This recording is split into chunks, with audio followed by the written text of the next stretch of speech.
یہی چہرے میرے ہونے کی گواہی دیں گے۔ ہر نئے حرف میں جاں اپنی سمائے جاؤں، اہل دل ہوں گے تو سمجھیں گے سخن کو میری، بزم میں آ ہی گیا ہوں تو سنائے جاؤں۔ جناب والا، میری بائیں جانب سے آنے والے اس قرارداد کے مخالف مقررین نے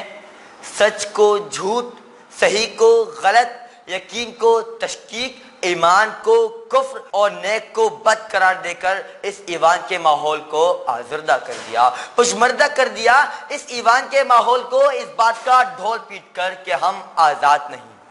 جناب والا، میں ان سے ایک بات کہنا چاہوں گا کہ وہ جن کے عزائم قوی ہوتے ہیں، جن کے مقاصد جلی ہوتے ہیں، جن کی نگاہ دل فریب ہوتی ہے، جن کی ادا دل نواز ہوتی ہے، وہ ہمیشہ دنیا کو کچھ دینے کی کوشش کرتے ہیں۔ وہ پھولوں کو کھلاتے ہیں، کانٹوں کو چنتے ہیں اور دنیا کو کچھ دینے کی کوشش کرتے ہیں، نہ کہ سینہ پیٹتے ہوئے اور گالوں پر تھپیڑے مارتے ہوئے اس بات پر نہاد کنا ہوتے ہیں کہ ہم آزاد نہیں۔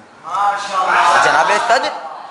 قائد حزب اختلاف اور ان کے حواری وہ احسان فراموش لوگ ہیں کہ جو خدا کی نعمتوں کا شکر ادا نہیں کرتے۔ وہ اپنی 1.5 انچ کی مسجد بنا کر اس پر اپنی نااہلیت کا پرچم لگا کر ناکامیوں اور پستیوں کی تاریکیوں میں اتر جاتے ہیں اور یہ بات بھول جاتے ہیں کہ ہم ابن رشد ہی نہیں، ہم ابن خلدون تبری ہیں، ہم ابن سینا، ابن الہیثم البیرونی توسی ہے، ہم شاعری میں شیرازی ہیں، ہم نغمہ گری میں فردوسی، ہم رومی کی مثنوی ہیں، ہم خیام ہیں نیشا پور کے، ہم سوز بنے تو بلے شاہ، ہم ساز بنے تو وارث شاہ، ہم عقل بنے، ہم وجد بنے، ہم